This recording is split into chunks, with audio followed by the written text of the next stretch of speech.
Narito na naman ang mainit na balita mula sa mundo ng politika. Himas rehas na nga ba? Matinding usapin ang lumutang ngayong araw matapos kumpirmahin na isinampa na sa ombudsman ang kaso laban sa ilang miyembro ng Quadcom at mismo kay House Speaker Martin Tambalos Romualdez. Ayon sa reklamo, kinasuhan sila kaugnay ng manoy irregularidad sa paggamit ng pondo at controversial na transaksyon na nag-ugat sa mga proyektong pinunduhan ng Kongreso. Sa isinumiteng reklamo, nakasaad ang mga aligasyon ng katiwalian at kapabayaan sa tungkulin. Ayon pa sa mga nag-akusa, malinaw ang ebidensya ng maling paggamit ng pondo na dapat ay para sa mga pangunahing proyekto ng bayan. Dagdag pa rito, sinasabing hindi nakaligtas sa pagbusisi ang mismong pamumuno ni Romualdez sa siyang sinisisi ng ilan sa tila malawakang anomalya. Sa ngayon, kinumpirma ng ombudsman na nasa kanilang tanggapan na ang kaso at sisimulan na ang masusing investigasyon. Posibleng humantong ito sa seryosong kaparusahan kabilang na ang suspension o tuluyang pagpapatalsik sa pwesto. Bukod pa rito, may posibilidad ding makaharap sa kasong kriminal ang mga sangkot sakaling mapatunayang totoo ang paratang. Samantala, nananatiling tikom ang bibig ni Romualdez at ng kanyang mga kaalyado. Gayunpaman, inaasahan na sa mga susunod na araw ay maglalabas sila ng opisyal na pahayag upang linawin ang kanilang panig. Habang patuloy na umuusok ang usaping ito, tanong ng taong bayan, hahantong ba ito sa suspension hanggang sa tuluyang dismissal ng Speaker ng Kamara? Abangan ng mga susunod na kabanata. At yan nga ang mga balita ng ating pagkakatutukan, at kung bago ka pa lamang sa aking channel ay huwag kakalimutang mag-like, share and subscribe para updated ka sa mga bagong balita dito sa Tatak Pinas.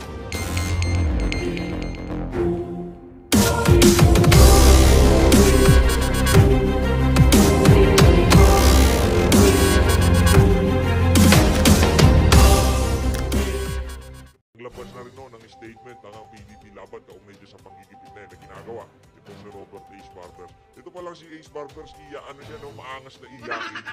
May paduro-duro, pero nung siya nabigyan, dinanatan ho niya mga vlogger, mga patolang ho niya, patolan. At dating itong chairperson na si Congressman Zaldico, kaugnay po sa 2025 national budget. Binanggit sa motion na makapangyarihan daw ang mga nasabing mambabatas para sirain o pakialaman ang mga ebidensya kaugnay sa reklamong graft laban sa kanila tungkol sa mga blanco umanong bahagi ng General Appropriations Act for 2025. Baka nasira na yung problema natin dyan, di ba? Baka nasira na yung mga ebidensya na magdidiin dito sa mga nabanggit na congressman na to, kaugnay dyan sa dyan sa kabalbalan ng budget, dyan sa 2025 budget. Baka nasira na ho yung mga ebidensya. Sinusubukan pa ng GMA Integrated News na kunan ng pahayag ang mga inireklamong mambabatas. Igan, mauna ka sa mga balita, mag-subscribe na sa GMA. Grabe ho yung pagmamayobrang ginawa nila dito sa issue ng budget na to, no? From ang tinututukan na sambay ng Pilipino at yung mainstream media, social media, yung kulang-kulang na BICAM report. Biglang pagka-file ng impeachment, pagka-send sa Senado, wala na ho. Nabunan na rin yung pagnanakaw na ginawa nitong mga walang yung congressman na to. Yan ang problema sa dito sa mga nangyayari ngayon sa ating bansa. Yung mga, ang bilis mag-shift ng usapan from kulang-kulang na BICAM report, bigla tayong importante naman mapag-usapan yung impeachment. Pero masyado kong halata na talagang gusto ko nila tabunan yung issue ng budget para hindi maibundok ng atensyon sa sambay ng Pilipino. Doon sa mga congressman, mga senador na trumabaho dyan sa 2025 budget. Ang masasabi natin dito ay talaga namang napakawalang Rekta ho tayo dito kay Manong Ted Pilot. Kakausapin mo niya dito itong si dating Senior President Franklin. Okay, balikan natin. Ito po si Senator Drilon. Sorry Senator, ito po si Maricel Goelcel. Yan, sir, malinaw na po.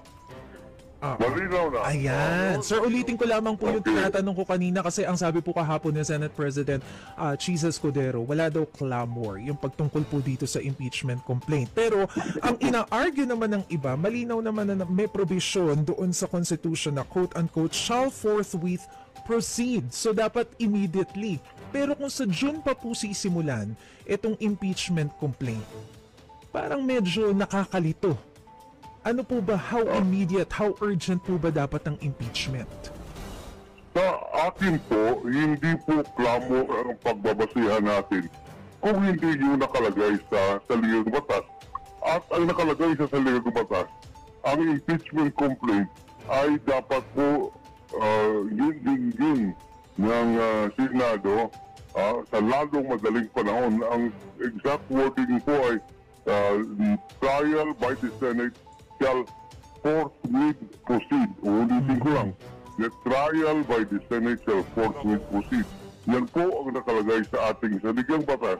At yan po ay hindi clamor ang Baka merong sariling timeline itong si Kilay, kaya hindi niya sinunod yung nakasulat sa saligang batas, no? Pero sa bagay, no, nakakapila pa, no, merong hinihain na TRO itong si Vice President Sara Duterte sa Korte Suprema. Paano pagka naglabas ng TRO yung Supreme Court doon sa ikaapat na napawalang bisa yung ikaapat na impeachment, di wala tayong tapos balik na tayo dun sa usapan doon sa kulang-kulang na BICAM report. Yun talaga ang malapit sa bitukan ng sambayan ng Pilipinas. Yung mga issue na to, itong impeachment, napakabalbalan ho ito. Kung tipong binibigyan ho natin ng free pass itong mga politiko na to na gaguhin ang sambayan ng Pilipinas. Kung lang binibigyan ho natin sila ng okay. Labas niyo, guluhin nyo si BP Sara, meron na kayong free pass. Kumbaga, ayan na, makakatakas na kayo sa mga kabalbalang ginawa nyo sa 2025 budget. babasihan kung hindi po yung ating saligang batas. Nirespeto ko po yung opinion ng Senate President. Ngunit sa akin po, ang ibig sabihin ng forthwith ay agad nilitisin Pero, ang impeachment complaint. opo, Senator, paano yun? Kung agad na lilitisin, kasalukuyan pong nakabreak ngayon ang session ng Senado. So, posible pa rin po ba na ipursige yung paglitis sa impeachment case na ito kahit na nakabreak yung session? Pwede po basta tumawag ng special session ang Presidente at yan naman po ang kapangyarihan ng Pangulo sa ilalim ng saligang batas ay absolute. Pwede po siyang tumawag ng special session at any time. Pagkatapos po sa special session, ang unang item sa agenda, yung ang impeachment complaint po, dahil yan ang utos ng ating saligang batas. So, ibig sabihin po, sir, hindi nakalimit doon sa mga legislative agenda yung pagpapatawag ng special session ng Presidente. Walang ganun. Walang ganun dahil sa the moment mabubuo ang special session, ang unang item sa agenda, yun natanggap sa impeachment complaint mula sa Kamara ng Representantes. Ayun. Pero sir, isa pa pong gumugulo sa isipan ko rin. Paano kung halimbawa, nabuksan na po yung impeachment court? Pero of course, as we all know, palapit na rin po yung eleksyon. Anong mangyayari kung magkaroon bigla ng transition ng hindi pa natatapos yung impeachment case sa upper chamber, pero from 19th Congress, patawid na ng 20th Congress, meaning na iba na yung mga members ng Senado? What will happen? Ay, hindi ko po alam kung ano mangyayari dahil hindi pa nangyayari yan noon. At mayroong nagsasabi na continuing body yung Senate, mayroong nagsasabi lahat na items na hindi matapos sa 19th Congress ay hindi mo pwedeng ilipat sa 20th Congress. Kaya ako po, ang aking solusyon, tumawag na ngayon ng special session para maumpisahan ang paglilitis ng impeachment complaint at matatapos bago mag-fire ang termino ng 19th Congress. Ayun, sa tingin ho natin, mas nakikita nitong si dating Senate President Franklin Drilon yung angulo na pagka natapos ng 19th Congress, kung ano man yung mga naumpisahan dyan, hindi na pwedeng ituloy sa 20th Congress. Naku, paano ba yan? Kung ipagpipilitan itong si Boy Kilay na ituloy lang ang impeachment na yan, panibagong usapin na naman sa Supreme Court, lalo na naman magtatagal. Kasi para ho talagang inaano ho nila itiniming nila na ipapile yung impeachment na yan pagka malapit nang matapos yung 19th Congress para maraming mapag-uusapan sa Supreme Court, maraming magdidipatihan, magtatagal at kung matutuloy nga ba, parang natansya na rin ho ng mga tao dyan sa House of Representatives. O baka talaga ang pakay nila, hindi naman ma-impeach si Sara. Yung tipong malis lang yung atensyon ng ating mga kababayan sa mga importanteng issue na dapat pag-usapan. Kagaya ng budget, yung gutom, yung kriminalidad, pagtaas ng presyo ng bilihin, kawalan ng trabaho, yan ho kasi mga issue. Ngayon, apurado itong mga mainstream media na to para talakayin yung impeachment na yan. Yun po ang problema natin dito. So kasama po ito doon sa mga kailangang linawin ng mga senador kung sakaling umabot pa ng ganong punto, ano sir? Gulo eh. Again, So kasama po ito doon sa kailangang iklaro doon sa guidelines sakaling mangyari na maiba nga yung mga members ng mga senado. hindi po madadala sa guidelines yan dahil sa yan po ay it's a fact that there will be may mga bagong halal na senador, may mga senador na matatapos ang termino, kaya kahapon po sa isang forum hindi mo po iba-iba pong opinion kung ano ang mangyayari pag hindi natapos sa 19th Congress ang paglilitis ng impeachment complaint. Wala pong decision ang Korte Suprema dyan. Oo. So kumbaga ang tinutukoy ni Senator Frank Maricel is that to avoid that conundrum ng legal question dito sa 20th Congress continuation ng trial, ngayon pa lang 19th Congress tapusin na. Tama po, yan po ang aking payo. Tumawag na ng special session, umpisahan na yung impeachment trial at nakakasiguro po ako na bago matapos ang 19th Congress para tapos po yung paglilitis ng impeachment article. Paano yung mga room? Paano yung mga babarnisan pa? Marami pang cheche-buritsi ng Escudero di ba? Pero paborable naman yung sa atin yun. Ngayon, pagka umawid ng 20th Congress yan, panibagong usapin na naman yan. Na continuing body ba talaga? Panibagong decision na naman yan na Supreme Court. Kaya abangan lang ho natin kung hindi uumpisahan ngayong 19th Congress yan. Sa tingin ho natin malaking question yung pagpapatuloy niyan sa 20th Congress. Tuloy. Pero sir, kahapon, nag-file ng petition ang kampo ni Vice President Sara Duterte before the Supreme Court asking for temporary restraining order. Dahil nga daw po parang sumobra na yung impeachment complaint na ifinail laban sa kanya. Nalabag na yung 1-year bar. Kumbaga. So, pwede pala yun? Pwede ba yun na makialam ang Korte Suprema sa impeachment case na supposedly ay Senado ang may hawak? Sa akin po, hindi po pwede yan. With all due respect, sa atin po sa ligang batas, nakalagay, the Senate shall have the sole power to try and decide all cases of impeachment. Ulitin ko lang, the Senate shall have the sole power to try and decide all cases of impeachment.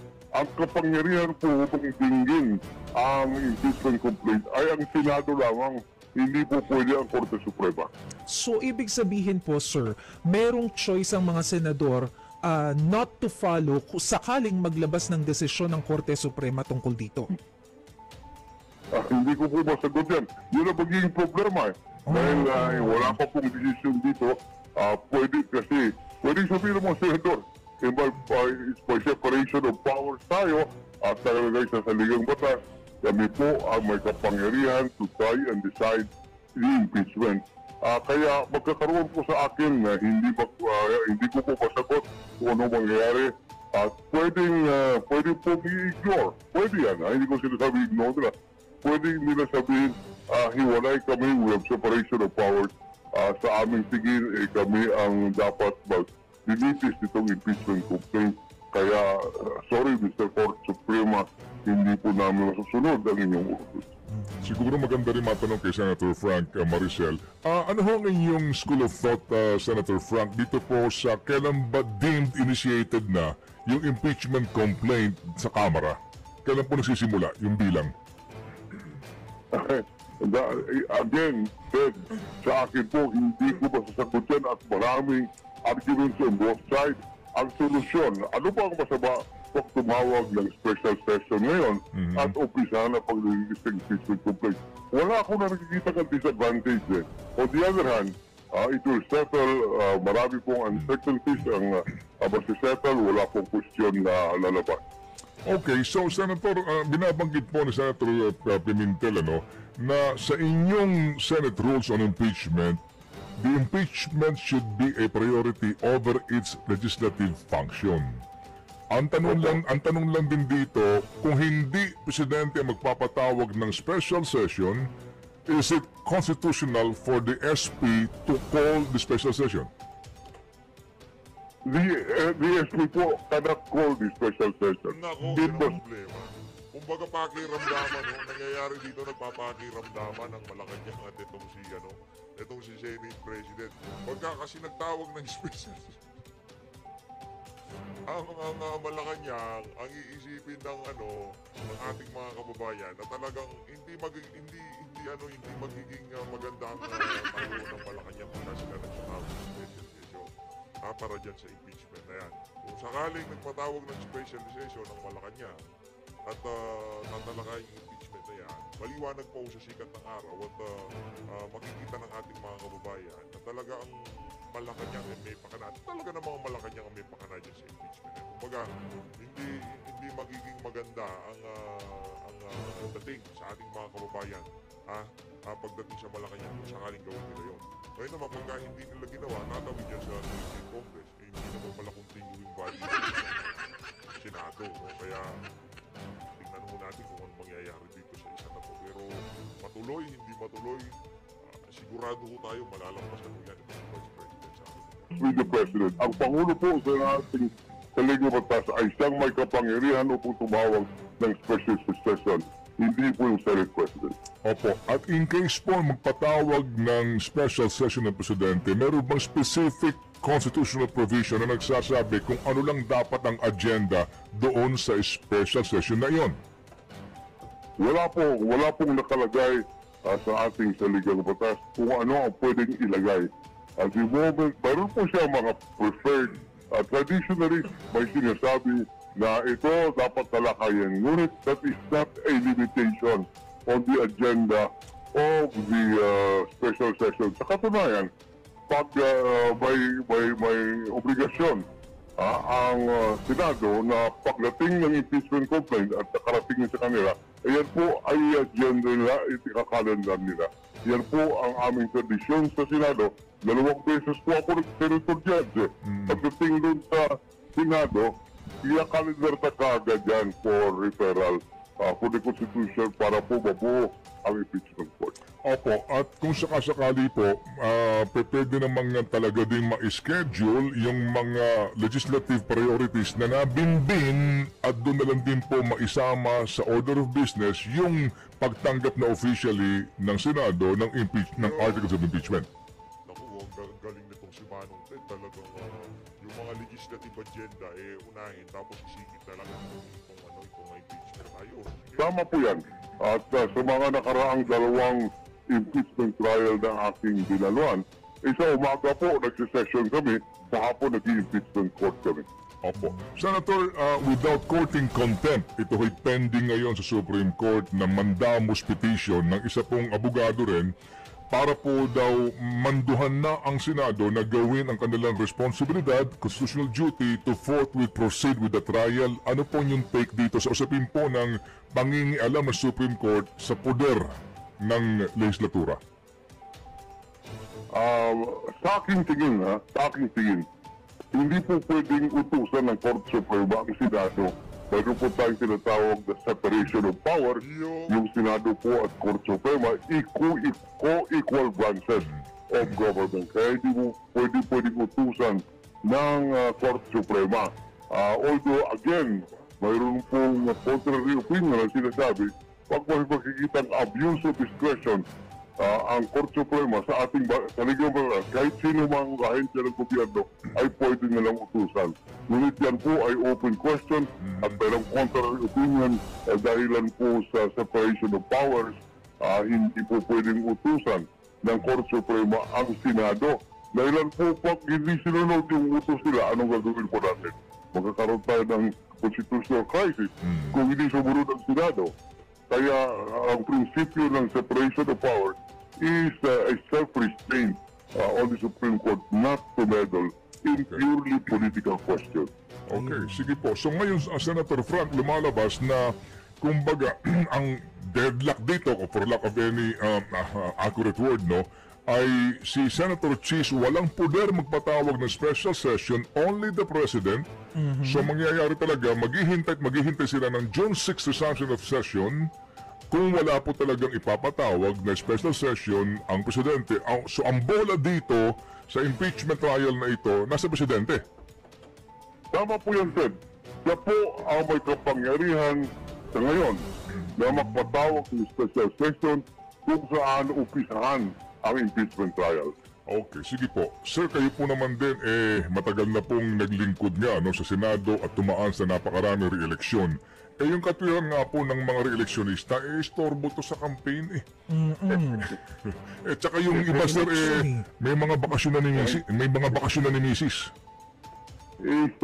Yung tungkulin po na magbubuo ng impeachment court at impeachment trial, yan po ay nakasaad sa ating saligang batas na siyang tungkulin ng sino man halal na senador.